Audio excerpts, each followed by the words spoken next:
ನಮಸ್ಕಾರ. ಅಖಂಡ ಜ್ಯೋತಿಷ್ಯ ವಿಶೇಷ ಕಾರ್ಯಕ್ರಮಕ್ಕೆ ಸ್ವಾಗತ. ನಾನು ಸುನೀತಿ ಮಂಜುನಾಥ್.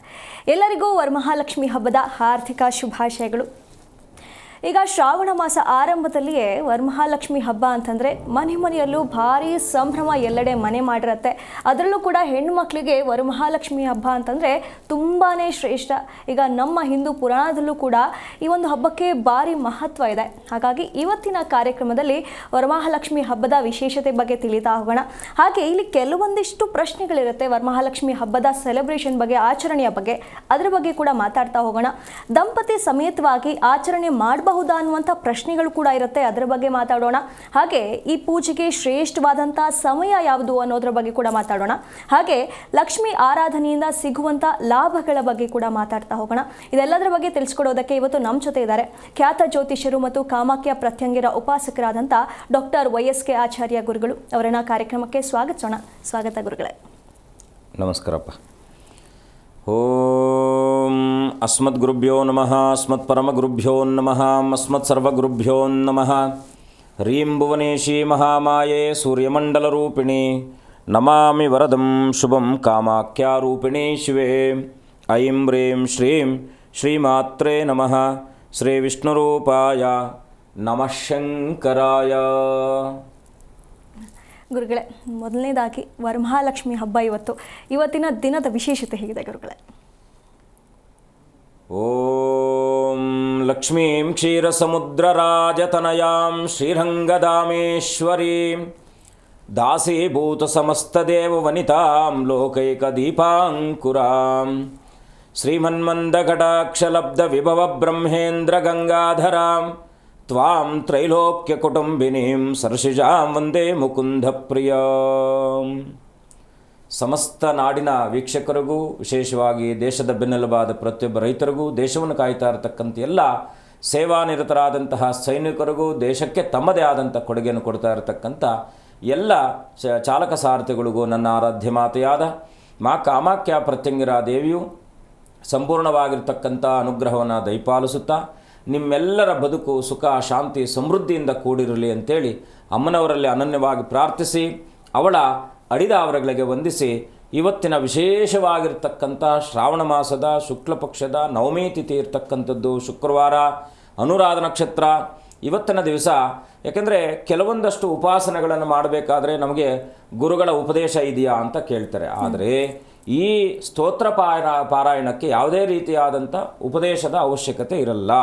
ಸ್ತೋತ್ರ ಅಂತಕ್ಕಂಥದ್ದು ವಿಶೇಷವಾಗಿ ಈ ಒಂದು ಶ್ರಾವಣ ಮಾಸದ ಶುಕ್ಲ ಪಕ್ಷದ ನವಮಿ ತಿಥಿಯಲ್ಲಿ ವಿಶೇಷವಾಗಿ ಏನಂದರೆ ಯಾವುದು ಹುಣ್ಣಿಮೆಗಿಂತ ಮುಂಚೆ ಬರತಕ್ಕಂಥ ಶುಕ್ರವಾರ ನಮಗೆ ಅತ್ಯಂತ ಪ್ರಮುಖವಾಗಿರ್ತಕ್ಕಂಥ ಶುಕ್ರವಾರ. ಹಾಗಾಗಿ ಈ ಒಂದು ಮಹಾಲಕ್ಷ್ಮಿ ಅಷ್ಟಕವನ್ನು ಅಂದರೆ ನೀವು ಪ್ರಾರ್ಥನೆ ಅಥವಾ ಸ್ತೋತ್ರ ಪಾರಾಯಣ ಮಾಡೋದರಿಂದ ನಿಮಗೆ ಏನೆಲ್ಲ ಸಿಗುತ್ತಪ್ಪ ಅಂದರೆ ಏಕಕಾಲೇ ಪಠೇನ್ನಿತ್ಯಂ ಮಹಾಪಾಪ ವಿನಾಶನಂ, ದ್ವಿಕಾಲೇ ಯಃ ಪಠೇನ್ನಿತ್ಯಂ ಧನಧಾನ್ಯಾದಿ ಸಮನ್ವಿತಂ, ತ್ರಿಕಾಲೇ ಯಃ ಪಠೇನ್ನಿತ್ಯಂ ಮಹಾಶತ್ರು ವಿನಾಶನಂ. ಅಂದರೆ ಪ್ರಾತಃ ಕಾಲ, ಮಾಧ್ಯಾಹ್ನಿಕ ಮತ್ತು ಸಾಯಂ ಸಂಧ್ಯಾ ಕಾಲಾದಿಗಳಲ್ಲಿ ನೀವು ಈ ಒಂದು ಮಹಾಲಕ್ಷ್ಮಿ ಅಷ್ಟಕವನ್ನು ಸ್ತೋತ್ರ ಪಾರಾಯಣ ಮಾಡೋದರಿಂದ ನಿಮಗೇನೆಲ್ಲ ಸಿಗುತ್ತಪ್ಪ ಅಂದರೆ ಮೊದಲನೇದಾಗಿ ನಾವು ಜ್ಞಾನತೋ ಅಜ್ಞಾನ ಆದಿಗಳಿಂದ ಮಾಡಿರಬಹುದಾದಂಥ ಸಮಸ್ತ ವಿಧವಾದ ಪಾಪಾದಿಗಳು ನಾಶವಾಗುತ್ತೆ.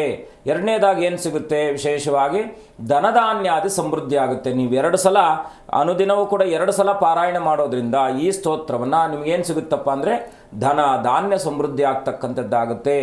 3 ಕಾಲ ಸಮಯ ಇದ್ದು ಮಾಡಿದ್ರೆ ಅದನ್ನು ಒಂದೇ ಸಲ 3 ಸಲ ಮಾಡ್ತಕ್ಕಂಥದ್ದಲ್ಲ, 3 ಕಾಲ ಹೇಳಿರೋದು. ಏಕಕಾಲೇ ದ್ವಿಕಾಲೇ ತ್ರಿಕಾಲೇ ಅಂತ. ಈ ನಾವು ಬೆಳಗ್ಗೆನೇ 3 ಸಲ ಮಾಡಿಬಿಟ್ರೆ ಮಾಡಿ ಬೇಡ ಅಂತ ಹೇಳಿಲ್ಲ. ನೀವು 10 ಸಲ ಮಾಡ್ಬೋದು, 16 ಸಲ ಮಾಡ್ಬೋದು, 33 ಸಲ ಮಾಡ್ಬೋದು. ಅದು ಲಕ್ಷ್ಮಿಯ ಸೂಚಕವಾದಂಥ ಸಂಕೇತಗಳು. ಹಾಗಾಗಿ ಕಾಲಮಾನಕ್ಕನುಸಾರವಾಗಿ ನೀವು ಇವತ್ತಿನಿಂದ ನಿಮಗೆ 1.5ರಿಂದ 2 ನಿಮಿಷ ಆಗುತ್ತೆ ಅಷ್ಟೇ. ನಾನು ಇವಾಗ ಪಾರಾಯಣ ಮಾಡಿ ತೋರಿಸ್ತೀನಿ ನಿಮಗೆ. ಅದನ್ನು ಇದನ್ನೇ ಉಪದೇಶ ಅಂದ್ಕೊಂಡು ನೀವೆಲ್ಲರೂ ಕೂಡ ಮಾಡ್ಬೋದು, ಏನೂ ತೊಂದರೆ ಇಲ್ಲ. ಹಾಗಾಗಿ ಈ ಒಂದು ಪಾರಾಯಣವನ್ನು ನೀವು ಮಾಡೋದ್ರಿಂದ ನೀವು ಯಾವ ಪೂಜೆನೂ ಮಾಡಲಿಲ್ಲ ಅಂದರೂ ಅಮ್ಮನವರನ್ನು ಅನನ್ಯವಾಗಿ ಶ್ರದ್ಧಾಭಕ್ತಿಯಿಂದ ಅನನ್ಯವಾಗಿ ಪ್ರಾರ್ಥನೆ ಮಾಡಿ ಈ ಸ್ತೋತ್ರವನ್ನು ಅಷ್ಟಕವನ್ನು ಪಾರಾಯಣ ಮಾಡೋದ್ರಿಂದ ಖಂಡಿತ ನಿಮ್ಮ ಬದುಕಿನಲ್ಲಿ ಖಂಡಿತ ಮಂಗಳಮಯವಾಗ್ತಕ್ಕಂಥದ್ದಾಗುತ್ತೆ. ಹಾಗಿದ್ರೆ ಅಂಥ ಅದ್ಭುತವಾಗಿರ್ತಕ್ಕಂಥ ಶ್ಲೋಕ ಯಾವುದು, ಸ್ತೋತ್ರ ಯಾವುದು, ಅಷ್ಟಕ ಯಾವುದು ಅಂದರೆ ನಮಸ್ತೆಸ್ತು ಮಹಾಮಾಯೆ ಶ್ರೀಪೀಠೆ ಸುರಪೂಜಿತೆ ಶಂಖಚಕ್ರ ಗದಾ ಹಸ್ತೆ ಮಹಾಲಕ್ಷ್ಮೀ ನಮೋಸ್ತುತೆ ನಮಸ್ತೆ ಗರುಡಾರೂಢೆ ಕೋಲಾಸುರ ಭಯಂಕರಿ ಸರ್ವ ಪಾಪಹರೇ ದೇವಿ ಮಹಾಲಕ್ಷ್ಮೀ ನಮೋಸ್ತುತೆ ಸರ್ವಜ್ಞೆ ಸರ್ವವರದೆ ಸರ್ವದುಷ್ಟಭಯಂಕರಿ ಸರ್ವದುಃಖಹರೇ ದೇವಿ ಮಹಾಲಕ್ಷ್ಮೀ ನಮೋಸ್ತುತೆ ಸಿದ್ಧಿಬುದ್ಧಿಪ್ರದೇ ದೇವಿ ಭುಕ್ತಿಮುಕ್ತಿಪ್ರದಾಯಿನಿ ಮಂತ್ರಮೂರ್ತೆ ಸದಾದೇವಿ ಮಹಾಲಕ್ಷ್ಮೀ ನಮೋಸ್ತುತೆ ಆದ್ಯಂತರಹಿತೆ ದೇವಿ ಆದಿಶಕ್ತಿ ಮಹೇಶ್ವರಿ ಯೋಗಜ್ಞೆ ಯೋಗಸಂಭೂತೆ ಮಹಾಲಕ್ಷ್ಮೀ ನಮೋಸ್ತುತೆ ಸ್ಥೂಲ ಸೂಕ್ಷ್ಮ ಮಹಾರೌದ್ರೆ ಮಹಾಶಕ್ತಿ ಮಹೋದರಿ ಮಹಾಪಾಪಹರೇ ದೇವಿ ಮಹಾಲಕ್ಷ್ಮೀ ನಮೋಸ್ತುತೆ ಪದ್ಮಾಸನಸ್ಥಿತೆ ದೇವಿ ಪರಬ್ರಹ್ಮಸ್ವರೂಪಿಣಿ ಪರಮೇಶಿ ಜಗನ್ಮಾತಾ ಮಹಾಲಕ್ಷ್ಮೀ ನಮೋಸ್ತುತೆ ಶ್ವೇತಾಂಬರಧರೆ ದೇವಿ ನಾನಾಲಂಕಾರಭೂಷಿತೆ ಜಗತ್ಸ್ಥಿತೆ ಜಗನ್ಮಾತಾ ಮಹಾಲಕ್ಷ್ಮೀ ನಮೋಸ್ತುತೆ ಅಂತೇಳಿ ವಿಶೇಷವಾಗಿ ಈ 8 ಸ್ತೋತ್ರ ಇರತಕ್ಕಂಥದ್ದು ಅತ್ಯಂತ ಸರಳಯುಕ್ತವಾಗಿರ್ತಕ್ಕಂಥದ್ದು. ನೀವು ಯಾವ ವೈಭವೀಕೃತವಾಗಿರ್ತಕ್ಕಂಥ ವಿಜೃಂಭಣೆಯಿಂದ ಪೂಜೆ ಮಾಡುವಂಥ ಯಾವ ಅಗತ್ಯನೂ ಇಲ್ಲ. ಕೇವಲ ಈ ಸ್ತೋತ್ರ ಪಾರಾಯಣವನ್ನು ಇವತ್ತಿನ ದಿವಸ, ಯಾಕಂದರೆ ಈ ವ್ರತವನ್ನು ನಿರೂಪಣೆ ಮಾಡಿರ್ತಕ್ಕಂಥದ್ದೇ ವಿಶೇಷವಾಗಿ ಇವತ್ತಿನ ದಿವಸ ಮುಂದಿನ ಭಾಗದಲ್ಲಿ ತಿಳ್ಕೊಳ್ತಾ ಹೋಗೋಣ. ಆ ಎಲ್ಲ ಫಲವು ಕೂಡ ನಿಮಗೆ ಲಭಿಸುವಂತಾಗಲಿ. ಸುಖ ಶಾಂತಿ ಸಮೃದ್ಧಿಯೊಂದಿಗೆ ನಿಮ್ಮ ಬದುಕು ಆನಂದದಾಯಕವಾಗಿರಲಿ ಅಂತೇಳಿ, ಲೋಕವೆಲ್ಲವೂ ಕೂಡ ಸುಭಿಕ್ಷಿತವಾಗಿರಲಿ, ಕಾಲಕಾಲಕ್ಕೆ ಮಳೆ ಸುರಲಿ, ಸಸ್ಯವರ್ಗವೂ ಕೂಡ ವೃದ್ಧಿಯಾಗಲಿ, ಎಲ್ಲ ಸಜ್ಜನರು ಕೂಡ ಸನ್ಮಂಗಳದಾಯಕವಾಗಿರಲಿ, ಕುಟುಂಬದಲ್ಲಿ ಯಾವುದೇ ರೀತಿಯಾದಂಥ ಅವಘಡಾದಿಗಳು ಸಂಭವಿಸದೇ ಇರಲಿ, ಹಿರಿಯರ ಆಶೀರ್ವಾದ, ಗುರುಗಳ ಅನುಗ್ರಹ, ವಿಶೇಷವಾಗಿ ದೇವತಾ ಅನುಗ್ರಹ ಲೋಕಕ್ಕೆ ಉಂಟಾಗಲಿ ಅಂತೇಳಿ ಪ್ರಾರ್ಥಿಸಿ ಮುಂದುವರಿಯೋಣ. ಗುರುಗಳೇ, ವರಮಹಾಲಕ್ಷ್ಮಿ ಹಬ್ಬದ ಬಗ್ಗೆ ಮಾತಾಡಬೇಕು ಅಂತಂದರೆ ಹೆಣ್ಣು ಮಕ್ಕಳಿಗೆ ತುಂಬ ಶ್ರೇಷ್ಠವಾದಂಥದ್ದು, ತುಂಬ ಸಡಗರ ಸಂಭ್ರಮದಿಂದ ಆಚರಿಸ್ತಾರೆ ವರಮಹಾಲಕ್ಷ್ಮಿ ಹಬ್ಬನ. ಈ ಹಬ್ಬದ ವಿಶೇಷತೆ ಏನು ಗುರುಗಳೇ? ನಮಗೆ ಬಹಳ ಮುಖ್ಯವಾಗಿ ಈ ಒಂದು ಭವಿಷ್ಯೋತ್ತರ ಪುರಾಣದಲ್ಲಿ ಶಿವಪಾರ್ವತಿಯರೇ ಇದನ್ನು ತಿಳಿಸಿರ್ತಕ್ಕಂಥದ್ದು. ನಾವೊಂದು ತಾಯಿ ಆದಂಥವಳನ್ನು ಒಂದು ಪತಿವ್ರತೆಯಾಗಿರ್ತಕ್ಕಂಥ, ಅಂದರೆ ವಿದರ್ಭ ದೇಶದಲ್ಲಿ ಕುಂಡಲಿನಿ ಅಂತಕ್ಕಂಥ ಒಂದು ರಾಜ್ಯದಲ್ಲಿ ಚಾರುಮತಿ ಅಂತೇಳಿರ್ತಾಳೆ. ಸಾಕ್ಷಾತ್ ಮಹಾಲಕ್ಷ್ಮಿ ಶಿವಪಾರ್ವತಿಯರ ಆ ಒಂದು ಪ್ರಾರ್ಥನೆಯಿಂದ ಮಹಾಲಕ್ಷ್ಮಿಯ ಚಾರುಮತಿಗೆ ಸ್ವಪ್ನದಲ್ಲಿ ಕಾಣಿಸ್ಕೊಂಡು, ಅಮ್ಮ ನೀನು ಈ ರೀತಿಯಾದ ವ್ರತವನ್ನು ಮಾಡು, ಲೋಕಕ್ಕೆ ಈ ವ್ರತವನ್ನು ನೀನು ಪ್ರಚಲಿತಪಡಿಸು ಅಂತೇಳಿ ಚಾರುಮತಿಗೆ ತಿಳಿಸಿದಂಥದ್ದೇ ವಿಶೇಷವಾಗಿರ್ತಕ್ಕಂಥ ಭವಿಷ್ಯೋತ್ತರ ಪುರಾಣದಲ್ಲಿರ್ತಕ್ಕಂಥ ಈ ಒಂದು ವ್ರತ. ಇದು ಪೂಜೆ ಅಲ್ಲ, ಒಂದು ವ್ರತ ಅಂದರೆ ನಿಯಮ ಇರುತ್ತೆ. ನಿಯಮಾನುಸಾರದಲ್ಲಿ ಮಾಡ್ತಕ್ಕಂಥದ್ದಕ್ಕೆ ವ್ರತ ಅಂತ ಹೇಳ್ತೀವಿ. ಶ್ರದ್ಧೆ ಭಕ್ತಿ ಇರತಕ್ಕಂಥದ್ದು. ಪ್ರತಿನಿತ್ಯವೂ ಕೂಡ ನಾವು ಯಾವುದೇ ಪೂಜೆಯನ್ನು ಮಾಡಿದ್ರೂ ಕೂಡ ಶ್ರದ್ಧೆ ಭಕ್ತಿಯಿಂದ ಮಾಡ್ತೀವಿ, ಆದರೆ ನಿಯಮ ಇಲ್ಲ. ಒಂದು ಮ್ಯಾಂಡೇಟ್ರಿ ಅಂತಕ್ಕಂಥದ್ದಿರಲ್ಲ, ನಿಯಮಾನುಸಾರದಲ್ಲಿ ಮಾಡ್ತಕ್ಕಂಥದ್ದು ಒಂದು ಟ್ರಾಫಿಕ್ ರೂಲ್ ಅಂತ ಕರಿತೀವಲ್ವಾ, ಆ ರೂಲನ್ನು ವ್ರತ ಅಂತ ಕರಿತೀವಿ. ಬಹಳ ಮುಖ್ಯವಾಗಿ ಹೆಣ್ಣು ಮಕ್ಕಳಿಗೆ ಏನಪ್ಪ, ಈ ವರಮಹಾಲಕ್ಷ್ಮಿ ಅಂದರೆ ಸಾಕ್ಷಾತ್ ಶಿವಪಾರ್ವತಿಯರೇ ಈ ಒಂದು ಸಮಾಲೋಚಿಸಿ ಯಾವ ಸಂದರ್ಭದಲ್ಲಿ ಮಹಾಲಕ್ಷ್ಮಿ ಭೂಮಿಯ ಸಾಮೀಪ್ಯದಲ್ಲಿ ಇರ್ತಾಳೆ ಅನ್ನೋದನ್ನು ಮಹಾಲಕ್ಷ್ಮಿಯನ್ನು ಸ್ಮರಣೆ ಮಾಡಿದಂತಹ, ಯಾಕೆಂದರೆ ಇಂದ್ರಕೃತ ಲಕ್ಷ್ಮೀ ಅಷ್ಟಕ ಇರ್ತಕ್ಕಂಥದ್ದು, ಇಂದ್ರನೇ ಲಕ್ಷ್ಮಿಯ ಅಷ್ಟಕವನ್ನು ಬರೆದು ಇಂದ್ರನು ಧನಧಾನ್ಯಾದಿಗಳನ್ನು ಪಡ್ಕೊಂಡಿರ್ತಕ್ಕಂಥದ್ದಿದೆ. ಈ ಜಗತ್ತೆಲ್ಲ ಧನಮೂಲಂ ಇದಂ ಜಗತ್ತಂತ. ಮನೆಯಲ್ಲಿರ್ತಕ್ಕಂಥ ಒಂದು ಸಣ್ಣ ಮಗುವಿನಿಂದ ಆದಿಯಾಗಿ ವಯೋವೃದ್ಧರ ತನಕ ನಾವೆಲ್ಲರನ್ನು ಕೂಡ ಲಕ್ಷ್ಮಿಯ ಸ್ವರೂಪವಂತೇಳಿ ಭಾವಿಸ್ತೀವಿ. ಹಾಗಾಗಿ ಆ ಲಕ್ಷ್ಮಿ ಅಂತಕ್ಕಂಥದ್ದು ಜಗಜ್ಜನನಿಯಾಗಿರ್ತಕ್ಕಂಥ ಜಗದಂಬೆ ವಿಶೇಷವಾಗಿ ನಮ್ಮ ಪ್ರಕೃತಿ ರೂಪಯುಕ್ತಳಾಗಿ ನಮ್ಮ ಕಣ್ಣು ಮುಂದೆ ಕಾಣ್ತಕ್ಕಂಥ ಸ್ವರೂಪಾಧಾರಳಾಗಿರ್ತಕ್ಕಂಥವಳು ಮಹಾಲಕ್ಷ್ಮಿ. ಆ ಮಹಾಲಕ್ಷ್ಮಿಯ ಅನುಗ್ರಹವನ್ನು ನೀವು ಪ್ರತಿ ಮಾಸ, ಪ್ರತಿ ತಿಂಗಳು, ಪ್ರತಿ ಒಂದು ಶುಕ್ರವಾರ, ಪ್ರತಿ ಮಂಗಳವಾರ, ಶನಿವಾರ ಪೂಜೆಯನ್ನು ಮಾಡ್ತಕ್ಕಂಥದ್ದು ವಿಧಾನ ಬೇರೆ, ಇವತ್ತಿನ ದಿವಸ ನೀವು ಮಾಡ್ತಕ್ಕಂಥ ವಿಧಾನವೇ ಬೇರೆ. ಈ ವಿಧಾನದಲ್ಲಿ ನೀವು ಪೂಜೆ ಮಾಡೋದ್ರಿಂದ ಆಚಂದ್ರಾರ್ಕವಾಗಿ ನಿಮ್ಮ ವಂಶದಲ್ಲಿ ಎಲ್ಲ ರೀತಿಯಾದ ಸುಖ ಸನ್ಮಂಗಳಾದಿಗಳು ಲಭಿಸುವಂಥದ್ದಾಗುತ್ತೆ. ಹಾಗಿದ್ದಾಗ ಯಾಕೆ ಹೆಣ್ಣು ಮಕ್ಕಳೇ ಮಾಡಬೇಕಿದ್ದನ್ನು ಪೂಜೆ ಅಂತಕ್ಕಂಥದ್ದಲ್ಲ, ಗಂಡು ಮಕ್ಕಳು ಸೇರಿ ಮಾಡಬೇಕಾಗಿರ್ತಕ್ಕಂಥದ್ದಿದೆ. ಗುರುಗಳೇ, ಒಬ್ರು ಕಾಲರ್ ಇದ್ದಾರೆ, ಮಾತಾಡ್ಕೊಂಬರೋಣ. ಹೆಲೋ, ನಮಸ್ಕಾರ. ನನ್ನ ಧ್ವನಿ ಕೇಳಿಸ್ತಿದೆಯಾ? ದಯವಿಟ್ಟು ಟಿವಿಯಿಂದ ದೂರ ಬಂದು ಮಾತನಾಡಿ, ಇಲ್ಲಾಂದ್ರೆ ಕರೆ ಕಟ್ ಆಗತ್ತೆ. ಎಲ್ಲಿಂದ ಕರೆ ಮಾಡ್ತಿರೋದು? ವಿಜಯನಗರ. ಯಾರ ಬಗ್ಗೆ ಕೇಳಬೇಕಾಗಿತ್ತು? ಮೇಡಮ್, ಗುರುಜಿ ಹತ್ರ ಮಾತಾಡೋಣ, ಮುರುಗನ್ ಬಗ್ಗೆ. ಮಗನ್ ಬಗ್ಗೆ? ಸರಿ, 1 ರಿಂದ 30 ಒಂದು ಸಂಖ್ಯೆಯನ್ನು ಆಯ್ಕೆ ಮಾಡಿ. 15. ಗುರುಗಳಿದ್ದಾರೆ, ಮಾತನಾಡಿ. ನಮಸ್ಕಾರ, ಹೇಗಿದ್ದೀರಾ? ಗುರುಗಳೇ ನಮಸ್ಕಾರ. ವರಮಹಾಲಕ್ಷ್ಮಿ ಹಬ್ಬದ ಹಾರ್ದಿಕ ಶುಭಾಶಯಗಳು. ಹೇಗಿದ್ದೀರಾ? ಗುರುಗಳೇ, ನಾವು ನಿಮ್ಮ ಹತ್ರ ಒಂದು ಇದು ತರಿಸಿದ್ವಿ ತಾಯ್ತಾ. ಈಗ ಕಾಲ್ ಮಾಡ್ತೀನಿ. ಗುರುಗಳೇ, ಕರೆ ಕಟ್ಟಾಗಿದೆ. ಮತ್ತೊಬ್ರು ಕಾಲರ್ ಇದ್ದಾರೆ. ಹಲೋ ಹಲೋ ಕಟ್ಕರಿ. ಹಲೋ ಹಲೋ ರಮೀಜ್ ಅವರೇ, ನನ್ನ ಧ್ವನಿ ಕೇಳಿಸ್ತಿದ್ಯಾ? ಹೇಳ್ರಿ ಮೇಡಮ್ ಅವರೇ. ದಯವಿಟ್ಟು ಟಿವಿಯಿಂದ ದೂರ ಬಂದು ಮಾತನಾಡಿ. ಹೇಳ್ರಿ. ಯಾರ ಬಗ್ಗೆ ಕೇಳಬೇಕಾಗಿತ್ತು? ನಮ್ಮ ಮಗನ ಬಗ್ಗೆ. ಸರಿ, 1ರಿಂದ 30 ಒಂದು ಸಂಖ್ಯೆಯನ್ನು ಆಯ್ಕೆ ಮಾಡಿ. 7. ಗುರುಗಳಿದ್ದಾರೆ, ಮಾತನಾಡಿ. ನಮಸ್ಕಾರ. ನಮಸ್ತೆ ಗುರುಗಳೇ. ಅಮ್ಮ, ನಮಸ್ತೆ ನಮಸ್ಕಾರ. ಗುರುಗಳೇ. ಹೇಗಿದ್ದೀರಾ? ಆರಾಮಿದೀವಿ ಗುರುಗಳೇ. ತಾಯಿ ಒಳ್ಳೇದು ಮಾಡಲಿ. ಏನು ನಿಮ್ಮ ಪ್ರಶ್ನೆ ಏನಿದೆಯಮ್ಮ? ನಮ್ಮ ಪ್ರಶ್ನೆ ಏನಿಲ್ಲ ಗುರುಗಳೇ, ನಾವು ಒಂದು ನಿಮ್ಮ ಹತ್ರ ಗುರುಗಳೇ, ಕರೆ ಕಟ್ಟಾಗಿದೆ. ಹಬ್ಬದ ಬಗ್ಗೆ ಮಾತನಾಡ್ತಾ ಇದ್ರಿ, ವರಮಹಾಲಕ್ಷ್ಮಿ ವಿಶೇಷದ ಬಗ್ಗೆ ಹೇಳ್ತಾ ಇದ್ರಿ, ಮುಂದುವರಿಸಬಹುದಾ? ವಿಶೇಷವಾಗಿ ಈ ಮಹಾಲಕ್ಷ್ಮಿ ಅಂತಕ್ಕಂಥವಳು ಕೇವಲ ಯಾರು ಒಂದಿಬ್ಬರು ಪೂಜೆ ಮಾಡ್ತಕ್ಕಂಥದ್ದಲ್ಲ. ನಿರಂತರವಾಗಿ ಸರ್ವರೂ ಪೂಜೆ ಮಾಡ್ತಕ್ಕಂಥದ್ದು, ಸರ್ವಪೂಜನೀಯಳಾಗಿರ್ತಕ್ಕಂಥದ್ದು. ಯಾವ ಉದ್ದೇಶದಲ್ಲಿಟ್ಟು ನಾವು ಮಾಡ್ತೀವಪ್ಪ ಅಂದರೆ ಧನ ಧಾನ್ಯ ಸುಖ ಸಮೃದ್ಧಿಗೋಸ್ಕರವಾಗಿ ಮಾಡ್ತಕ್ಕಂಥ ವಿಶೇಷವಾಗಿರ್ತಕ್ಕಂಥ ಪೂಜೆ ಈ ವರಮಹಾಲಕ್ಷ್ಮಿ ಪೂಜೆ. ಹಾಗಾಗಿ ಈ ವರಮಹಾಲಕ್ಷ್ಮಿಯನ್ನು ನಾವು ಯಾಕೆಂದರೆ ಇವತ್ತಿನ ದಿವಸ ನೀವು ಮಾಡೋದ್ರಿಂದ, ಯಾಕೆಂದರೆ ಹೇಗೆ ಆ ಚಾರುಮತಿ ಅಂತಕ್ಕಂಥ ಹೆಣ್ಣು ಮಕ್ಕಳು ಈ ಲೋಕಕ್ಕೆಲ್ಲ ಈ ವ್ರತವನ್ನು ಒಂದು ಪ್ರಚಲಿತವನ್ನು ಮಾಡಿ ಈ ವ್ರತದ ವಿಧಾನವನ್ನು ತಿಳಿಸಿಕೊಟ್ಟು ಇದರ ಮುಖಾಂತರವಾಗಿ ಇದ್ದಂಥ ಎಲ್ಲ ಆ ಪ್ರಾಂತ್ಯಾಭಾರದಲ್ಲಿ ಎಲ್ಲರೂ ಕೂಡ ಸುಖ ಶಾಂತಿ ಸಮೃದ್ಧಿಯಿಂದ ಬಾಳುವ ಹಾಗೆ ಪ್ರೇರೇಪಿಸಿ ಅವಳು ಆ ವ್ರತವನ್ನು ಮಾಡಿ ವಿಶೇಷವಾಗಿ ಹುಣ್ಣಿಮೆಗಿಂತ ಶ್ರಾವಣ ಮಾಸೆ ಪೌರ್ಣಮ್ಯಾಂ ತತ್ಪೂರ್ವ ದಿವಸೆ ತತ್ಪೂರ್ವ ಭಾರ್ಗವಾಸರೆ ಅಂತ ಹೇಳುತ್ತೆ. ಅಂದರೆ ಬರುವಂಥ 2ನೇ ಅಥವಾ 3ನೇ ಶುಕ್ರವಾರದ ದಿವಸ ಹುಣ್ಣಿಮೆಗಿಂತ ಮುಂಚೆ ಬರ್ತಕ್ಕಂಥ ಶುಕ್ರವಾರದ ದಿವಸ ಈ ವ್ರತವನ್ನು ಮಾಡಬೇಕು ಅಂತಕ್ಕಂಥ ವಿಶೇಷವಾಗಿ. ಏನಪ್ಪ ಅಂದರೆ ಇದನ್ನು ಕೇವಲ ಹೆಣ್ಣುಮಕ್ಕಳೇ ಮಾಡಬೇಕಾ ಅಂತಕ್ಕಂಥ ನಿಮ್ಮ ಪ್ರಶ್ನೆ ಇತ್ತು. ಆದರೆ ಯಾಕೆ ದಂಪತಿಗಳ ಸಮೇತವಾಗಿ ವ್ರತವನ್ನು ದಂಪತಿಗಳ ಸಮೇತವಾಗಿ ಮಾಡಬೇಕು? ಒಂದು ವೇಳೆ ನಿಮ್ಮ ಮನೆಯವರೆಲ್ಲ ಹೊರಗಡೆ ಹೋಗ್ತಾ ಇದ್ದಾರೆ ಹಾಗೆ ಹೀಗೆ ಅಂತ ಆದಾಗ ವಿಶೇಷವಾಗಿ ಅವರ ಒಂದು ಏನಪ್ಪ ಅಂದರೆ ಆಶೀರ್ವಾದವನ್ನು ತಗೊಂಡು ಅವರ ಒಂದು ಆಶೀರ್ವಾದದೊಂದಿಗೆ ಅಥವಾ ಅವರ ಅಪ್ಪಣೆಯೊಂದಿಗೆ ಈ ವ್ರತವನ್ನು ಮಾಡ್ತಕ್ಕಂಥ ವಿಶೇಷತೆ. ಹೆಣ್ಮಕ್ಕಳ ಹಬ್ಬವೇ ಇದು. ಯಾಕಂದರೆ ಹೆಣ್ಣೊಂದು ನೆನೆದರೆ ಕುಟುಂಬ ಒಂದು ನೆಮ್ಮದಿಯಾಗಿರ್ತಕ್ಕಂಥದ್ದಾಗುತ್ತೆ. ಹೆಣ್ಣೊಂದು ಬದುಕಿದರೆ ದೇಶವೊಂದು ಮುನ್ನಡೆಯುವ ಹಾಗೆ ಆಗುತ್ತೆ. ಹಾಗಾಗಿ ಆ ಲಕ್ಷ್ಮಿಯ ಸ್ವರೂಪಳಾಗಿರ್ತಕ್ಕಂಥ ಮಹಾಲಕ್ಷ್ಮಿಯನ್ನು ಅನನ್ಯವಾಗಿ ಪ್ರಾರ್ಥನೆ ಮಾಡಿ ಆ ಒಂದು ಜಗದಂಬೆಯನ್ನು ಇವತ್ತಿನ ದಿವಸ ನೀವು ಮಾಡುವಂಥ ಸಮಯ ಏನಿದೆಯೋ ಇದನ್ನು ಅಮೃತ ಸಿದ್ಧಿ ಯೋಗ ಕಾಲ ಅಂತ ಕರಿತೀವಿ. ವಿಶೇಷವಾಗಿ ಷೋಡಶೋಪಚಾರ ಪಂಚೋಪಚಾರ ಪೂಜಾದಿಗಳನ್ನು ಮಾಡ್ತಕ್ಕಂಥದ್ದು ಇವತ್ತಿನ ಕಾಲಮಾನಕ್ಕೆ. ಯಾಕೆಂದರೆ ಆರ್ಟಿಫಿಷಿಯಲ್ ಲಕ್ಷ್ಮೀರೆಲ್ಲ ಬಂದ್ಬಿಟ್ಟಿದ್ದಾರೆ. ಆ ಲಕ್ಷ್ಮೀರನ್ನೆಲ್ಲ ಇಡಬಾರ್ದು. ಅದನ್ನು ಹೇಗೆ ಮಾಡಬೇಕು ಅನ್ನೋದನ್ನು ಮುಂದೆ ತಿಳ್ಕೊಳ್ತಾ ಹೋಗೋಣ. ಗುರುಗಳೇ, ಮತ್ತೊಬ್ರು ಕಾಲರ್ ಇದ್ದಾರೆ. ಹಲೋ ನಮಸ್ಕಾರ. ಹಲೋ ನಮಸ್ಕಾರ. ಯಾರ ಬಗ್ಗೆ ಕೇಳಬೇಕಾಗಿತ್ತು? ಮೇಡಮ್, ನನ್ನ ಬಗ್ಗೆನೇ ಕೇಳಬೇಕು. ಒಂದು ಜಮೀನಿನ ಕೇಳಬೇಕಿತ್ತು ಗುರುಗಳ ಹತ್ರ. ಸರಿ, 1ರಿಂದ 30 ಒಂದು ಸಂಖ್ಯೆಯನ್ನು ಆಯ್ಕೆ ಮಾಡಿ. ಮೇಡಮ್ 9. ಗುರುಗಳಿದ್ದಾರೆ, ಮಾತನಾಡಿ. ತಾಯಿ ನಮಸ್ಕಾರಮ್ಮ. ನಮಸ್ಕಾರ ಗುರು. ನಮಸ್ಕಾರ, ಹೇಗಿದ್ದೀರಾ? ನಮಸ್ಕಾರ, ಕೋಟಿ ಕೋಟಿ ನಮಸ್ಕಾರ ಗುರುಜಿ. ನಮಸ್ಕಾರ ತಾಯಿ. ತಾಯಿ ಒಳ್ಳೇದು ಮಾಡಿ. ನಾನು ಡೈಲಿ ನೋಡ್ತೀನಿ ಗುರುಜಿ. ನಾನು ವರಮಹಾಲಕ್ಷ್ಮಿ. ಗುರುಜಿ, ನಮ್ದು ವರಮಹಾಲಕ್ಷ್ಮಿ ಹಬ್ಬದ ಶುಭಾಶಯಗಳು ನಿಮಗೂ.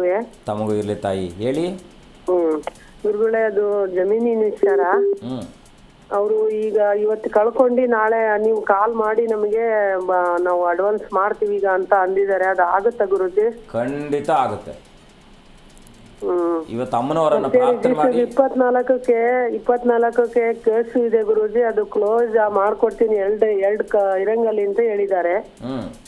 ಒಂದು ಅದನ್ನು ಕ್ಲಿಯರ್ ಆಗತ್ತಾ ಒಂದು ಹೂವದ ಹೆಸರು ಹೇಳಿ ಅಮ್ಮ. ಹೆಂಗ್ ಗುರುಜಿ?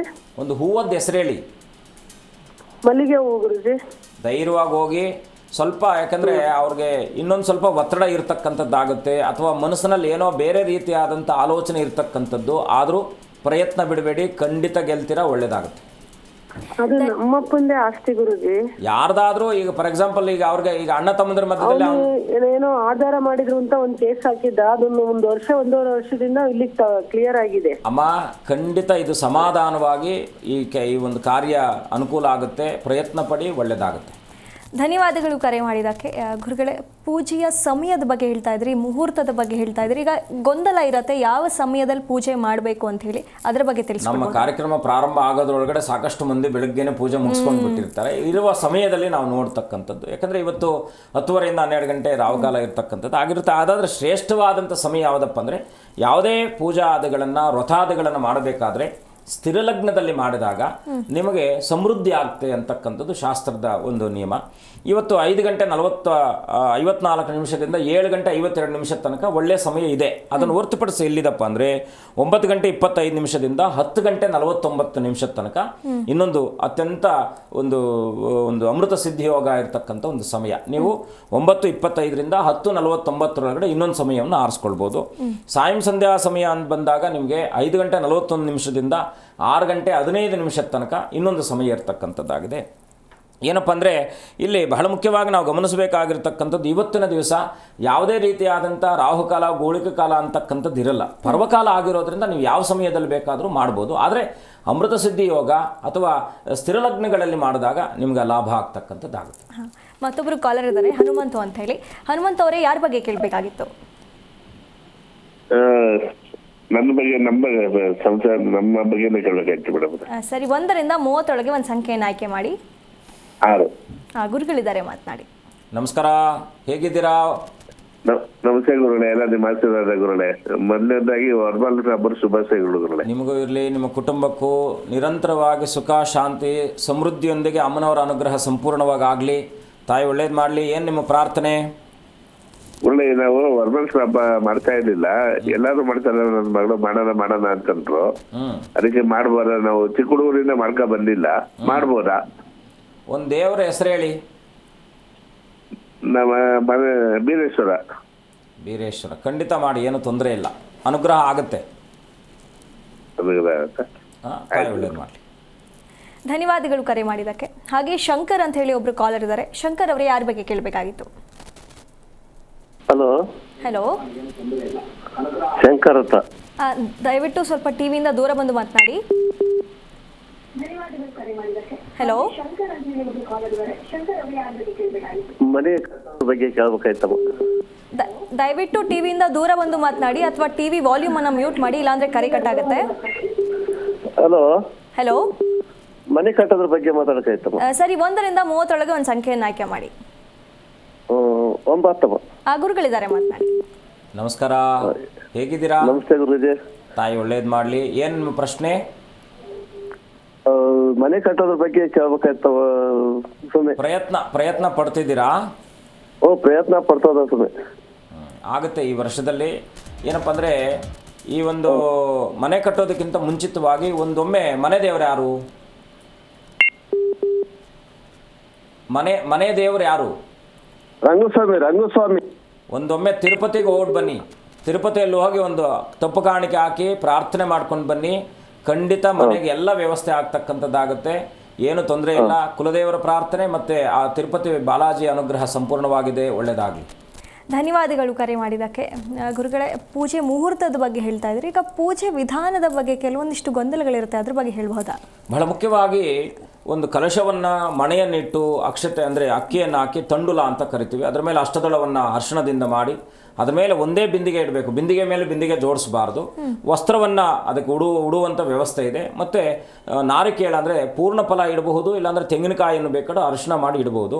ಮುಖವಾಡ ಇದ್ದರೆ ಮುಖವಾಡ ಧಾರಣೆ ಮಾಡಿ ಬೆಳ್ಳಿಯಲ್ಲಿ ಇರ್ತಕ್ಕಂಥದ್ದು ಈಗೆಲ್ಲ ಸಹಜವಾಗಿ ಅದು ಬಂದಿದೆ. ಆದರೆ ನಾವು ಏನಂದರೆ ಶಾಸ್ತ್ರಾನುಸಾರದಲ್ಲಿ ಇರ್ತಕ್ಕಂಥದ್ದು ಕೇವಲ ತೆಂಗಿನಕಾಯಿಯನ್ನು ಮಾತ್ರ ಇಟ್ಟು ಅದಕ್ಕೆ ತಿಲಕವನ್ನು ಇಟ್ಟು ತಿಲಕಧಾರಣೆ ಮಾಡಿ ಮಾಲಾಧಾರಣೆಯನ್ನು ಮಾಡಿ ನೀವು ಪೂಜೆಯನ್ನು ಮಾಡ್ತಕ್ಕಂಥ ಪದ್ಧತಿ. ವಿಶೇಷವಾಗಿ ವಿಳೆದೆಲೆ ಇಡಬೇಕಾ, ಮಾವಿನೆಲ್ಲ ಆಮ್ರ ಅಂದರೆ ವಿಶೇಷವಾಗಿ ಏನಪ್ಪ ಅಂದರೆ ಆಮ್ರ ಪಲ್ಲವ ಅಂತ ಕರಿತೀವಿ. ಅಂದರೆ ಆ ಒಂದು ಮಾವಿನ ಎಲೆಯ ಎಲೆಗಳನ್ನು ಇಡ್ತಕ್ಕಂಥದ್ದು ಶ್ರೇಷ್ಠ. ವಿಳೆದೆಲೆ ಇಡ್ಬೋದಾ? ವಿಳೆದೆಲೆ ಸಾಕ್ಷಾತ್ ಮಹಾಲಕ್ಷ್ಮಿ. ಆದರೆ ನಮಗೆ ಮಾವಿನೆಲೆ ಸಿಗದೇ ಇದ್ದಾಗ, ಆ ದುರ್ಲಭ ಆದಂಥ ಸಂದರ್ಭದಲ್ಲಿ ನಾವು ವಿಳೆದೆಲೆಯನ್ನು ಇಡ್ತಕ್ಕಂಥ ಪದ್ಧತಿ. ಆದರೆ ನೀರಿನೊಳಗಡೆ ಏನು ಹಾಕಬೇಕು? ದ್ರಾಕ್ಷಿ ಗೋಡಂಬಿ ಹಾಕಬೇಕಾ, ಕಲ್ಲು ಸಕ್ಕರೆ ಹಾಕಬೇಕಾ, ಖರ್ಜೂರ ಹಾಕಬೇಕಾ, ಏನು ಇದು ಕೂಡ ತುಂಬ ಜನಗಳಲ್ಲಿ ಗೊಂದಲ ಇರ್ತಕ್ಕಂಥದ್ದು. ಆಲ್ರೆಡಿ ಎಲ್ಲರೂ ಕೂಡ ಜೋಡಿಸ್ಬಿಟ್ಟಿರ್ತಾರೆ. ಆದರೆ ಶಾಸ್ತ್ರಕ್ರಮದಲ್ಲಿರ್ತಕ್ಕಂಥದ್ದು ಏನಪ್ಪ ಅಂದರೆ ಏಲ ಲವಂಗ ಘನಸಾರ ಮತ್ತು ಲಾವಂಚ, ಏಲಕ್ಕಿ ಲವಂಗ ಮತ್ತು ಘನಸಾರ ಅಂದರೆ ಪಚ್ಚ ಕರ್ಪೂರ, ಇದನ್ನು ಹೊರತುಪಡಿಸಿ ಲಾವಂಚ ಹಾಕ್ಬೋದು, ಇದನ್ನು ಹೊರತುಪಡಿಸಿ ಗಂಧ ಹಾಕ್ಬೋದು ಅಷ್ಟೇ. ಅರ್ಶಿನ ಕುಂಕುಮ ಕೂಡ ಹಾಕಬಾರ್ದು, ಕಲಶದೊಳಗಡೆ ಅರ್ಶಿನ ಕುಂಕುಮನ ಹಾಕಬಾರ್ದು. ಕೇವಲ ಹಾಕಬೇಕಾಗಿರ್ತಕ್ಕಂಥದ್ದು ಗಂಧದ್ವಾರಾಂ ದುರಾದರ್ಶಾಂ ನಿತ್ಯಪುಷ್ಟಾಂ ಕರೀಷಣೀಂ ಈಶ್ವರೀಗಂ ಸರ್ವಭೂತಾನಾಂ ತ್ವಾಮಿವೋಪಕ್ವಯೇ ಶ್ರಿಯಂ ಅಂತ ಹೇಳುತ್ತೆ ವೇದದಲ್ಲಿ. ಯಾಕೆಂದರೆ ಗಂಧವನ್ನು, ಯಾಕೆಂದರೆ ಸುಗಂಧವನ್ನು ಅಮ್ಮನವರು ಇಷ್ಟಪಡ್ತಕ್ಕಂಥದ್ದು. ಹಾಗಾಗಿ ಅಮ್ಮನವರ ಅನುಗ್ರಹಕ್ಕೋಸ್ಕರವಾಗಿ ಹಾಕಬೇಕಾಗಿರ್ತಕ್ಕಂಥದ್ದು ಏಲಕ್ಕಿ ಲವಂಗ ಪಚ್ಚಕರ್ಪೂರ ಮತ್ತು ಲಾವಂಚ, ಜೊತೆಗೆ ವಿಶೇಷವಾಗಿರ್ತಕ್ಕಂಥದ್ದು ಏನಪ್ಪ ಅಂದರೆ ಗಂಧ. ಈ 5 ದ್ರವ್ಯಗಳನ್ನು ಮಾತ್ರ ನೀರಿನಲ್ಲಿ ಹಾಕಬೇಕು. ನೀರಿನಲ್ಲಿ ಹಾಕಿ ಕಲಶ ಸ್ಥಾಪನೆ ಮಾಡಿ ಪಂಚೋಪಚಾರ ಬೇಡ, ಷೋಡಶೋಪಚಾರ ಮಾಡ್ಬೋದು. ಇವತ್ತೇನೆಲ್ಲ, ಯಾಕಂದರೆ ಮೀಡಿಯಾದಲ್ಲಿ ಇದು ಮೊಬೈಲಲ್ಲೆಲ್ಲ ಸಿಗ್ತಕ್ಕಂಥದ್ದಾಗಿರುತ್ತೆ. ನೀವು ಆನ್ ಮಾಡಿ ಇಟ್ಟು ಅವ್ರು ಹೇಳಿದ ರೀತಿಯಲ್ಲಿ ಪೂಜೆ ಮಾಡಿದ್ರೆ ಆಯಿತು. ಗಣಪತಿ ಪೂಜೆ, ಗುರು ಗಣಪತಿಯ ಪ್ರಾರ್ಥನೆ, ತಂದೆ ತಾಯಿಯರ ಪ್ರಾರ್ಥನೆಯೊಂದಿಗೆ ಮಹಾಲಕ್ಷ್ಮಿ ಪ್ರಾರ್ಥಿಸಿ, ಮಹಾಲಕ್ಷ್ಮಿಯನ್ನು ಆಹ್ವಾನಿಸಿ. ನಿಮಗೆ ಮಂತ್ರ ಬರಲಿಲ್ಲ ಅಂದರೂ ಕೂಡ ಬರಬೋಗಿಲ್ಲ, ಶ್ರದ್ಧೆಯಿಂದ ಅಮ್ಮ ಬಂದು ಆಸೀನಳಾಗಮ್ಮ ಅಂತೇಳಿ ಅಮ್ಮನವರನ್ನು ಆಹ್ವಾನ ಮಾಡಿ ವಿಶೇಷವಾಗಿ ಧೂಪದೀಪ ನೈವೇದ್ಯಾದಿಗಳನ್ನು ಮಾಡಿ ಕುಂಕುಮಾರ್ಚನೆ ಮಾಡಿ 8 ಜನ ಮುತ್ತೈದೆಯರಿಗೆ ದಂಪತಿಗಳ ಸಮೇತವಾಗಿ ಕೂತು ಪೂಜೆ ಮಾಡಿದ್ರೆ ಶ್ರೇಯಸ್ಸಾಗುತ್ತೆ, ಲಾಭ ಆಗ್ತಕ್ಕಂಥದ್ದಾಗುತ್ತೆ. ನೀವು ದಂಪತಿಗಳನ್ನು ಹೊರತುಪಡಿಸಿ ಮಾಡಿದಾಗ ಪೂಜೆ ಫಲ ಇಲ್ಲ ಅಂತಲ್ಲ, ಆದರೆ ದಂಪತಿಗಳ ಸಮೇತವಾಗಿ ಪೂಜೆ ಮಾಡಿದಾಗ ಇನ್ನಷ್ಟು ಶುಭ ಫಲ ಸಿಗ್ತಕ್ಕಂಥದ್ದಾಗಿರುತ್ತೆ. ಇನ್ನೊಂದು ವಿಶೇಷವಾಗಿ ಏನಪ್ಪ ಅಂದರೆ, ಇವತ್ತಿನ ಈ ನಕ್ಷತ್ರದವರು ನಿಮ್ಮ ಮನೆಯಲ್ಲಿದ್ದರೆ ಸಾಕಷ್ಟು ಅವರ ಕೈಯಲ್ಲೇ ದೀಪವನ್ನು ಹಚ್ಚುವಂಥ ವ್ಯವಸ್ಥೆ ಮಾಡ್ಕೊಳ್ಳಿ. ನಕ್ಷತ್ರಗಳನ್ನು ಹೇಳ್ಬಿಡ್ತೀನಿ ಶೀಘ್ರವಾಗಿ. ಅಶ್ವಿನಿ ನಕ್ಷತ್ರ, ಕೃತಿಕಾ ನಕ್ಷತ್ರ, ಮೃಗಶಿರ ನಕ್ಷತ್ರ, ಪುನರ್ವಸು ನಕ್ಷತ್ರ, ಪುಷ್ಯ ನಕ್ಷತ್ರ, ಜೊತೆಗೆ ಆಶ್ಲೇಷ ನಕ್ಷತ್ರ, ಮಖಾ ನಕ್ಷತ್ರ, ಉತ್ತರ ನಕ್ಷತ್ರ, ಚಿತ್ತಾ ನಕ್ಷತ್ರ, ವಿಶಾಖ ನಕ್ಷತ್ರ, ಅನುರಾಧ ನಕ್ಷತ್ರ, ಜ್ಯೇಷ್ಠ ನಕ್ಷತ್ರ, ಮೂಲ ನಕ್ಷತ್ರ, ಉತ್ತರ ಆಷಾಢ ನಕ್ಷತ್ರ, ಧನಿಷ್ಠ ನಕ್ಷತ್ರ, ಪೂರ್ವಭಾದ್ರ ಮತ್ತು ಉತ್ತರಾಭಾದ್ರ ನಕ್ಷತ್ರ. ಈ 17 ನಕ್ಷತ್ರದವರು ಮನೆಯಲ್ಲಿದ್ದರೆ, ನಿಮ್ಮ ಮಕ್ಕಳು, ನಿಮ್ಮ ಮನೆಯಲ್ಲಿರ್ತಕ್ಕಂಥ ಯಾರು ಗಂಡು ಮಕ್ಕಳಾದರೂ ಪರವಾಗಿಲ್ಲ, ಈ ನಕ್ಷತ್ರದವರಿದ್ದರೆ ಇವತ್ತಿನ ದಿವಸ ಅವರ ಕೈಯಿಂದ ದೀಪವನ್ನು ಹಚ್ಚುವಂಥ ವ್ಯವಸ್ಥೆ ಮಾಡಿ. ಖಂಡಿತ ಆ ಮನೆಗೆ ಇನ್ನಷ್ಟು ಶುಭ ಫಲ ಸಿಗ್ತಕ್ಕಂಥದ್ದಾಗಿರುತ್ತೆ. ವಿಶೇಷವಾಗಿ ಏನಪ್ಪ ಅಂದರೆ, ಈ ಅಮ್ಮನವರನ್ನು ಅಭಿಜಿನ್ ಲಗ್ನದಲ್ಲೂ ಕೂಡ ಆರಾಧನೆ ಮಾಡ್ತಕ್ಕಂಥದ್ದು. ಅಂದರೆ ಪ್ರಭಾತ ಸಮಯ, ಪ್ರದೋಷ ಕಾಲ ಮತ್ತು ಅಭಿಜಿನ್ ಲಗ್ನ ಅಂತಕ್ಕಂಥದ್ದು ಮಧ್ಯಾಹ್ನ 11 ಗಂಟೆ 57 ನಿಮಿಷದಿಂದ 12 ಗಂಟೆ 47 ನಿಮಿಷದ ತನಕ ಕೂಡ ಇನ್ನೊಂದು ಅಭಿಜಿನ್ ಲಗ್ನ ಇದೆ. ಆ ಸಮಯದಲ್ಲೂ ಕೂಡ ಪೂಜೆ ಪ್ರಾರಂಭ ಮಾಡಿ. ನೀವು ಈ ಸಮಯದಲ್ಲಿ ಪ್ರಾರಂಭ ಮಾಡಿ, ನಿಮಗೆ ಅಂತ್ಯ ಆಗ್ತಕ್ಕಂಥದ್ದು ಎಷ್ಟೊತ್ತಾದರೂ ಪರವಾಗಿಲ್ಲ. ಇವತ್ತಿನ ದಿವಸ ಕನಕದಾರ ಸ್ತೋತ್ರ, ಇದು ಮಹಾಲಕ್ಷ್ಮಿ ಅಷ್ಟಕ, ಮಹಾಲಕ್ಷ್ಮಿ ಅಷ್ಟೋತ್ತರ ನಾಮ, ಹೀಗೆ ಅಮ್ಮನವರನ್ನು ಶ್ರದ್ಧಾಭಕ್ತಿಗಳಿಂದ ಪ್ರಾರ್ಥನೆ ಮಾಡಿ ಆರಾಧನೆ ಮಾಡ್ತಕ್ಕಂಥ ವಿಧಾನವೇ ಇವತ್ತು. ಮನೆಯಲ್ಲಿ ಯಾವುದೇ ಕಾರಣಕ್ಕೂ ಕೂಡ ಜಗಳಗಳಾಡದೆ ಶುಚಿಯಾಗಿ ಸಂತೋಷವಾಗಿ, ಅಮ್ಮ ಎಲ್ಲಿರ್ತಾಳಪ್ಪ ಅಂದರೆ ಎಲ್ಲಿ ಶುದ್ಧಿ ಇರುತ್ತೋ ಅಲ್ಲಿ ಅಮ್ಮನವರು ವಾಸವಾಗ್ತಕ್ಕಂಥದ್ದಾಗಿರುತ್ತೆ. ಅವಳನ್ನು ಅಚಂಚಲೆ ಅಂತ ಕೂಡ ಕರಿತೀವಿ. ಚಂಚಲೆ ಮತ್ತು ಅಚಂಚಲೆ ಅಂತಲೂ ಕೂಡ ಚಂಚಲತೆಯನ್ನು ಮುಖ್ಯವಾಗಿ ಸ್ಥಿರಲಗ್ನದಲ್ಲಿ ನಾವು ಪೂಜೆಯನ್ನು ಮಾಡಿದಾಗ ಅಮ್ಮನವರ ಅನುಗ್ರಹ ಆಗ್ತಕ್ಕಂಥದ್ದಾಗುತ್ತೆ. ಗುರುಗಳೇ, ನೇತ್ರ ಅಂತ ಹೇಳಿ ಒಬ್ರು ಕಾಲರ್ ಇದ್ದಾರೆ. ನೇತ್ರ ಅವರೇ, ಯಾರ ಬಗ್ಗೆ ಕೇಳಬೇಕಾಗಿತ್ತು? ಹಲೋ, ದಯವಿಟ್ಟು ಟಿವಿ ವಾಲ್ಯೂಮ್ ಅನ್ನು ಮ್ಯೂಟ್ ಮಾಡಿ. ಮಾಡಿದ್ವಿ. ಯಾರ ಬಗ್ಗೆ ಕೇಳಬೇಕಾಗಿತ್ತು? ನನ್ನ ಮಗನ ಬಗ್ಗೆ ಕೇಳಬೇಕಿತ್ತು. ಸರಿ, 1 ರಿಂದ 30 ಒಂದು ಸಂಖ್ಯೆಯನ್ನು ಆಯ್ಕೆ ಮಾಡಿ. 10. ಗುರುಗಳಿದ್ದಾರೆ, ಮಾತನಾಡಿ. ನಮಸ್ಕಾರ ತಾಯಿ, ಹೇಗಿದ್ದೀರಾ? ಚೆನ್ನಾಗಿದೆ ಗುರು. ತಾಯಿ ಹೇಳಿಮ್ಮ, ಏನು ಪ್ರಶ್ನೆ ನಿಮ್ಮದು? ನಮ್ಮ ಮಗನ ಕೇಳಿ ಏನು ಪ್ರಶ್ನೆ? ಅದೇ ಅವ್ನ ಭವಿಷ್ಯ ಹೆಂಗೈತೆ ಅಂತ. ಅಮ್ಮ, ಅವನ ಭವಿಷ್ಯ ಯಾವ ಥರ ಐತೆ ಅಂತ ಕೇಳೋದು. ಯಾಕಮ್ಮ, ಏನಾಗಿದೆ ತಾಯಿ? ಯಾಕೆ ಹಬ್ಬದ ದಿವಸ ಅಳ್ತಿದ್ದೀರಮ್ಮ? ಏನಿಲ್ಲ. ಹಲೋ, ಜೀವನದಲ್ಲಿ ಏನು ಬಂದರೂ ಬಲವಾಗಿ ಮನೋಬಲದಿಂದ ನಿಂತ್ಕೊಳ್ಳಿ. ಎಲ್ಲ ಕೂಡ ತನ್ನ ಪಾಡಕ್ಕೆ ತಾನು ದೂರ ಆಗ್ತಕ್ಕಂಥದ್ದಾಗುತ್ತೆ. ಖಂಡಿತ ಒಳ್ಳೇದಾಗುತ್ತೆ. ತಾಯಿ ಒಳ್ಳೇದು ಮಾಡೇ ಮಾಡ್ತಾಳೆ, ಧೈರ್ಯವಾಗಿರಿ. ಏನು ನಿಮ್ಮ ಮಗನ ಪ್ರಶ್ನೆ ಏನು? ಅದೇ ಸ್ವಾಮಿ, ಅವನೆಂದು ಕೆಲ್ಸಕ್ಕೆ ಹೋಗ್ತಿಲ್ಲ, ಓದೋ ಸ್ಟಾಪ್ ಮಾಡ್ದ. ಅವ್ನ ಭವಿಷ್ಯ ಹೆಂಗೈತೆ ಅಂತ ಕೇಳ್ಬೇಕು. ನೀವು ನಮ್ಮನ್ನು ವೈಯಕ್ತಿಕವಾಗಿ ಒಮ್ಮೆ ಭೇಟಿಯಾಗಿಮ್ಮ, ಖಂಡಿತ ಅದ್ರ ಬಗ್ಗೆ ತಿಳಿಸ್ತೀನಿ. ಯಾಕಂದರೆ ಸಮಯದ ಅಭಾವ ಇದೆ. ಒಳ್ಳೇದಾಗಲಿ ತಾಯಿ. ಧನ್ಯವಾದಗಳು ಕರೆ ಮಾಡಿದ್ದಕ್ಕೆ. ಗುರುಗಳೇ, ಹಾಗೆ ಲಕ್ಷ್ಮಿ ಆರಾಧನೆಯಿಂದ ಸಿಗುವಂಥ ಫಲಗಳೇನು ಗುರುಗಳೇ?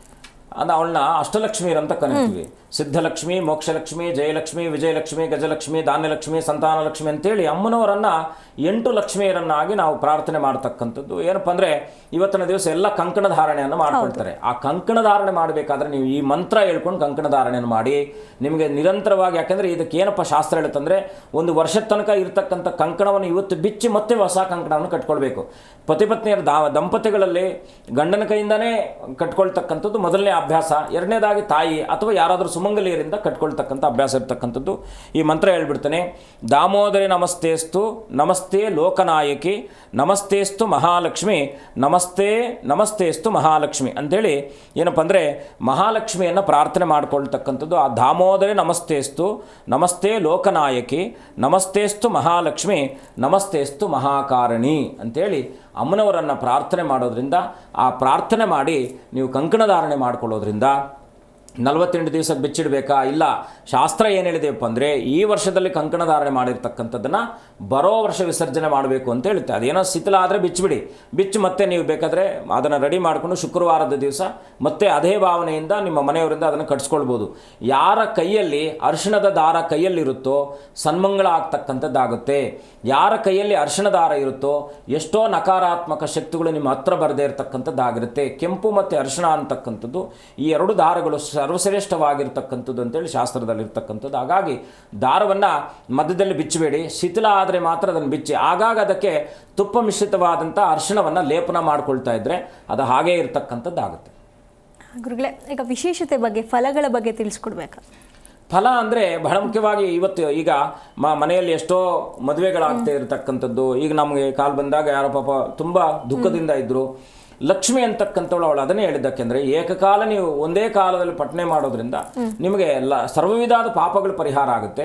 ಎರಡು ಕಾಲದಲ್ಲಿ ಮಾಡೋದ್ರಿಂದ ಧನಧಾನ್ಯ ಅದು ವೃದ್ಧಿ ಆಗುತ್ತೆ. ಹಾಗಾಗಿ ಜಗಜ್ಜನನಿ ಆಗಿರ್ತಕ್ಕಂಥ ಜಗನ್ಮಾತೆಯನ್ನ ಪ್ರಕೃತಿಯ ಸ್ವರೂಪಗಳಾಗಿರ್ತಕ್ಕಂಥವಳು ನಿತ್ಯ ಒಂದು ಲಕ್ಷ್ಮಿ ಅಷ್ಟೋತ್ತರವನ್ನು ಹೇಳ್ಕೊಂಡಾಗ 108 ಸಾರಿ ಅಮ್ಮನವರನ್ನು ಪ್ರಾರ್ಥನೆ ಮಾಡ್ತಕ್ಕಂಥದ್ದು, ಜೊತೆಗೆ ಈ ಮಹಾಲಕ್ಷ್ಮಿ ಅಷ್ಟಕ ಹೇಳ್ಕೊಳ್ಳೋದ್ರಿಂದ ನಿಮಗೆ ಸಂಪತ್ತು ವೃದ್ಧಿ ಆಗ್ತಕ್ಕಂಥದ್ದಾಗಿರುತ್ತೆ. ಧನಂ ಧಾನ್ಯಂ ಬಹುಕೀರ್ತಿ ಲಾಭಂ ಶತಸಂವತ್ಸರಂ ದೀರ್ಘಮಾಯು ಅಂತ ಹೇಳುತ್ತೆ. ಅಂದರೆ ಧನಧಾನ್ಯಾದ ಸಮೃದ್ಧಿಯೊಂದಿಗೆ ಸಕಲ ವಿಧವಾದಂಥ ಸನ್ಮಂಗಳಾದಿಗಳೊಂದಿಗೆ ದೀರ್ಘಾಯುಷ್ಯವಂತರಾಗಿ ಏನು ಬೇಕು ಮನುಷ್ಯನಿಗೆ? ಸುಖ, ಶಾಂತಿ, ನೆಮ್ಮದಿ, ಆರೋಗ್ಯ ಮತ್ತು ಐಶ್ವರ್ಯ. ಈ 4 ವಸ್ತುಗಳು ನಿಮಗೆ ಲಭಿಸಬೇಕಾದ್ರೆ ಆದಿಪೂಜ್ಯಳಾಗಿರ್ತಕ್ಕಂಥ ಜಗಜ್ಜನನಿಯಾಗಿರ್ತಕ್ಕಂಥ ಜಗದಂಬೆ ಆಗಿರ್ತಕ್ಕಂಥ ಮಹಾಲಕ್ಷ್ಮಿಯನ್ನು ಈ ಪರ್ವಕಾಲದಲ್ಲಿ ನೀವು ಆರಾಧನೆ ಮಾಡೋದ್ರಿಂದ ನಿಮಗೆ ಮಂಗಳ ಆಗ್ತಕ್ಕಂಥದ್ದಾಗುತ್ತೆ. ಗುರುಗಳೇ, ಈಗ ಉಡಿ ಕೊಡುವಂಥ ಒಂದು ಪದ್ಧತಿ ಇದೆ. ಹೆಣ್ಮಕ್ಳು ಬರ್ತಾರೆ ಮನೆಗೆ, ಆ ಉಡಿಯಲ್ಲಿ ಈಗ ಇದ್ದಂಥವರು ಸೀರೆ, ಬ್ಲೌಸ್ ಪೀಸ್, ಈ ಥರ ಬೇರೆ ಬೇರೆ ರೀತಿಯಲ್ಲಿ ಉಡಿಯನ್ನು ಕೊಡ್ತಾರೆ. ಈಗ ಸಾಮಾನ್ಯವಾಗಿ ಶ್ರೇಷ್ಠವಾದಂಥ ಯಾವುದು ಗುರುಗಳೇ? ತೆಂಗಿನಕಾಯಿ ಹಣ್ಣು ಬಿಟ್ಟರೆ ಶ್ರೇಷ್ಠತೆ ಅಂತಕ್ಕಂಥದ್ದು. ಯಾಕೆಂದರೆ ಅಮ್ಮನವರಿಗೆ ನಾವು ಆ ಒಂದು ದೇವಿಗೆ ಅರ್ಪಣೆ ಮಾಡತಕ್ಕಂಥದ್ದು ಏನಪ್ಪ ಅಂದರೆ, ಇನ್ನೊಂದು ಏನಪ್ಪ ಅಂದರೆ ಮುಖ್ಯವಾಗಿ ಗಮನಿಸಬೇಕಾಗಿರ್ತಕ್ಕಂಥದ್ದು, ದೇವರಿಗೆ ಇಟ್ಟಂತಹ ಅರ್ಶಿನ ಕುಂಕುಮವನ್ನು ಬಂದಂಥವ್ರಿಗೆ ಕೊಡಬೇಡಿ. ದೇವರಿಗೆ ಪ್ರತ್ಯೇಕವಾಗಿರಿ, ಬಂದಂಥವ್ರಿಗೆ ಕೊಡುವಂಥ ಅರ್ಶಿನ ಕುಂಕುಮದ ಬಟ್ಲನ್ನು ಪ್ರತ್ಯೇಕವಾಗಿಡಿ. ಎರಡನ್ನು ಕೂಡ ಮಿಶ್ರಣ ಮಾಡಬೇಡಿ. ಯಾಕೆಂದರೆ ಅಮ್ಮನವ್ರಿಗೆ ಸರ್ವಶ್ರೇಷ್ಠವಾಗಿರ್ತಕ್ಕಂಥದ್ದು, ಅವಳಿಗೆ ಅರ್ಪಣೆ ಮಾಡಿರ್ತಕ್ಕಂಥದ್ದು ನಮಗೆ ಪ್ರಸಾದ ರೂಪವಾಗುತ್ತೆ. ನಾವು ಇಟ್ಕೊಂಡು ತಗೊಂಡೋಗಿ ಅದನ್ನು ದೇವರಿಗೆ ಇಡ್ತಕ್ಕಂಥ ಅಭ್ಯಾಸವನ್ನು ಯಾವ ಹೆಣ್ಣು ಮಕ್ಕಳು ಕೂಡ ಮಾಡಬೇಡಿ. ಎರಡನೇದಾಗಿ ಏನಪ್ಪ ಅಂದರೆ, ಬಹಳ ಮುಖ್ಯವಾಗಿ ನೀವು ಈ ಒಂದು ಬಾಗಿನವನ್ನು ಕೊಡ್ತಕ್ಕಂಥ ಅಭ್ಯಾಸ, ಬೆಲ್ಲ ಮತ್ತು ಬಳೆ, ಬಿಚ್ಚೋಲೆ ಬಳೆ, ಕನ್ನಡಿ, ಅಲಂಕಾರಿಕವಾಗಿರ್ತಕ್ಕಂಥ ವಸ್ತುಗಳೆಲ್ಲವನ್ನು ಕೂಡ ಸೇರಿಸ್ಕೊಡ್ತಕ್ಕಂಥದ್ದು. ಹಣ್ಣು ಬಹಳ ಮುಖ್ಯವಾಗಿ ಅಮ್ಮನವರಿಗೆ ದಾಳಿಂಬೆ ಹಣ್ಣು ಆಗಿರೋದ್ರಿಂದ ಇವತ್ತಿನ ದಿವಸ ನೀವು ದಾಳಿಂಬೆ ಹಣ್ಣನ್ನು ಎಷ್ಟು ಮುತ್ತೈದೆಯರಿಗೂ ಕೊಡ್ತೀರೋ ಅಷ್ಟು ಒಂದು ಐಶ್ವರ್ಯ ಸಮೃದ್ಧಿ ಆಗ್ತಕ್ಕಂಥದ್ದು. ಅದಕ್ಕೆ ಇವಳಿಗೆ ವಿಭವ ಅಂತ ಕರಿತೀವಿ. ವಿಭವ ಅಂದರೆ ಐಶ್ವರ್ಯ ಅಂತ. ಆ ಜಗದಂಬೆ ಆಗಿರ್ತಕ್ಕಂಥ ವಿಭವೆಯನ್ನು ಅಂದರೆ ಆ ಜಗದ ಒಂದು ಮಹಾಲಕ್ಷ್ಮಿಯನ್ನು ನೀವು ಅನುಗ್ರಹ ಪಡೆಯಬೇಕಾದ್ರೆ ಇವತ್ತಿನ ದಿವಸ ದಾಳಿಂಬೆ ಹಣ್ಣನ್ನು ಸಾಕಷ್ಟು ಬಂದಂತಹ ನಿಮ್ಮ ಒಂದು ಸುಮಂಗಲಿಯರಿಗೆ ಕೊಡ್ತಕ್ಕಂಥ ಅಭ್ಯಾಸವನ್ನು ಮಾಡ್ಕೊಳ್ಳಿ, ಖಂಡಿತ ಒಳ್ಳೆಯದಾಗುತ್ತೆ. ಗುರುಗಳೇ, ಇಷ್ಟೊತ್ತು ನಮ್ಮೊಂದಿಗೆ ಕಾರ್ಯಕ್ರಮದಲ್ಲಿ ಭಾಗಿಯಾಗಿ ಇಷ್ಟೆಲ್ಲ ವಿಷಯಗಳನ್ನು ಚರ್ಚೆ ಮಾಡಿದ್ದಕ್ಕೆ ತಮಗೆ ಧನ್ಯವಾದಗಳು. ಶುಭಂ ಭೂಯಾತ್, ಲೋಕ ಸಮಸ್ತ ಸುಖಿನೋ ಭವಂತು. ನೋಡೋದ್ರಲ್ಲ ವೀಕ್ಷಕರೇ, ಇದಾಗಿತ್ತು ಇವತ್ತಿನ ವಿಶೇಷ. ನೋಡ್ತಾ ಇರಿ ಜಿ ಕನ್ನಡ ನ್ಯೂಸ್, ಸತ್ಯವೇ ಸುದ್ದಿಯ ಜೀವಾಳ.